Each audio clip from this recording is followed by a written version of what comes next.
Welcome once again. स्वागत है आपका इस पॉडकास्ट में जहां हम चर्चा करते हैं, डिस्कशन करते हैं डिफरेंट टाइप्स की म्यूचुअल फंड्स का। और आज भी हम उसी सीरीज़ को आगे बढ़ाते हुए एक और वीडियो लेकर आपके सामने आए हैं। So again we have with us AK Nigam sir. नमस्ते। बहुत बहुत स्वागत है सर आपका। और जैसा कि हमने पिछली पॉडकास्ट में जाना था कि जो हमारे इक्विटी म्यूचुअल फंड्स होते हैं, हमने उसका डिस्कशन करा था।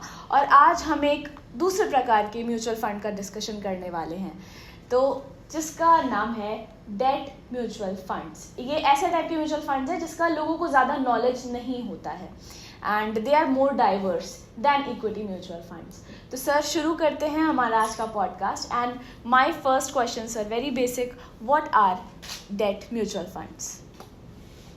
इससे पहले मैं बताऊं व्हाट इज़ डेट फंड, मैं यह क्लियर करना चाहता हूं कि ज़्यादातर जो लोगों के दिमाग में है कि जो म्यूचुअल फंड्स होते हैं वो सिर्फ इक्विटी म्यूचुअल फंड्स ही होते हैं, बट उससे भी ज़्यादा एक बहुत इम्पॉर्टेंट है डेट फंड्स। और इसको हम काफ़ी डिटेल में डिस्कस करेंगे ताकि लोगों को पता लगे कि डेट फंड्स होते क्या हैं। ठीक है? तो डेट फंड्स वो म्यूचुअल फंड्स होते हैं जो फिक्स्ड इनकम इंस्ट्रूमेंट्स में पैसा लगाते हैं, जैसे corporate and government bonds, corporate debt securities और मनी मार्केट इंस्ट्रूमेंट्स, और जो कैपिटल एप्रिसिएशन देते हैं। डेट म्यूचुअल फंड्स को हम कई बार इनकम फंड्स या बॉन्ड फंड्स के नाम से भी जानते हैं। ओके सर, अब थोड़ा सा ये हम लोग को आइडिया दे दीजिए कि who should invest in date mutual funds? Date funds में उन लोगों को इन्वेस्ट करना चाहिए जो रेगुलर इनकम चाहते हैं और जो रिस्क को अवॉइड करना चाहते हैं। रिस्क एवर्स जो लोग होते हैं उनको डेट म्यूचुअल फंड्स में इन्वेस्ट करना चाहिए। क्यों? डेट फंड्स जो होते हैं इक्विटी फंड्स के कंपैरिजन में लेस वोलेटाइल होते हैं, कि मार्केट जो ऊपर नीचे होता है वो काफ़ी, उसमें ज़्यादा फर्क नहीं होता, और थोड़ा कम रिस्की होते हैं। तो जो रिस्क एवर्स लोग हैं तो वो लोग ज़्यादातर इसमें पैसा इन्वेस्ट करते हैं। ओके।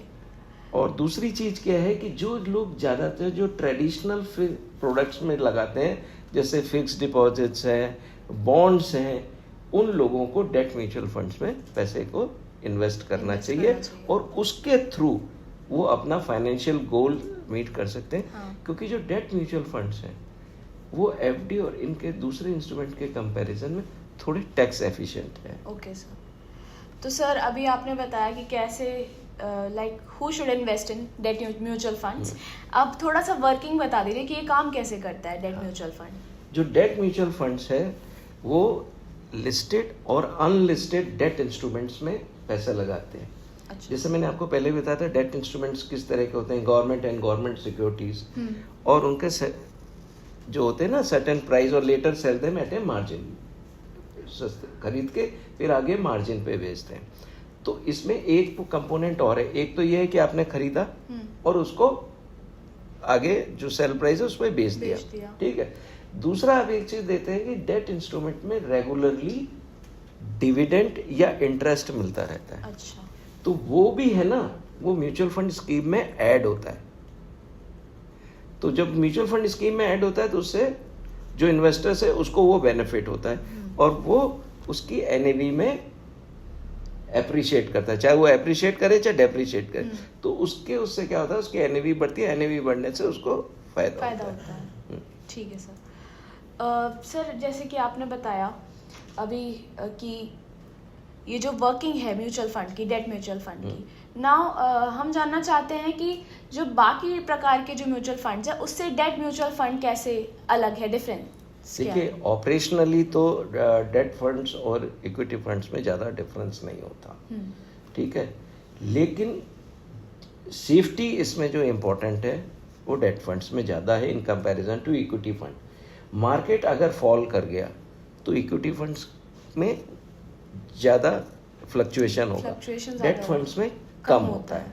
और ये इसीलिए जो रिस्क है इसमें शार्प करेक्शंस के चांसेस कम है। Okay sir. सर बहुत ही बेसिक सा सवाल है, आपने हालांकि बताया, बट एक बार थोड़ा सा हम इसको थोड़ा सा विक्षेप में जानना चाहेंगे, संक्षेप में जानना चाहेंगे कि क्यों इन्वेस्ट करना चाहिए डेट म्यूचुअल फंड्स में? देखिए, एक कुछ मेजर एडवांटेजेस हैं डेट फंड्स में। एक उसका जो कॉस्ट स्ट्रक्चर होता है वो होता है। दूसरी चीज़ उसका स्टेबल रिटर्न होता है, उसमें लिक्विडिटी हाई होती है इन कंपैरिजन टू अदर्स, और वो मैंने जैसे आपको पहले भी बताया कि वो रीजनेबली सेफर ज़्यादा होते हैं। ठीक है। और इसमें एक चीज़ मैं आपको बताऊं, डिविडेंड जो ये डेट म्यूचुअल फंड्स में जो आप इन्वेस्ट करते हैं, ठीक है, इसमें कई बार क्या होता है जो ये बहुत सूटेबल्स हैं इमरजेंसी फंड के लिए। जो एक यंग आदमी है, ठीक है, जो 20 साल 20s या 30s में है, उसको अपने जो मंथली खर्चे हैं उसके 2 to 3 टाइम्स इमरजेंसी फंड रखना होता है, मिनिमम रखना चाहिए। तो वो क्या कर सकता है कि वो, क्योंकि इनकी लिक्विडिटी ज़्यादा होती है तो वो डेट और फ्लक्चुएशन कम होते हैं, कंपैरेटिवली सेफर रिटर्न होते हैं। तो जिन लोगों को इमरजेंसी अपना फंड क्रिएट करना है उसमें वो पैसा लगा सकते हैं। ठीक है सर। तो सही डेट म्यूचुअल फंड का चुनाव कैसे करा जाए, लाइक राइट वन? अब आपको देखिए, मैं आपको बताता हूँ कि आप डेट फंड्स चुने कैसे।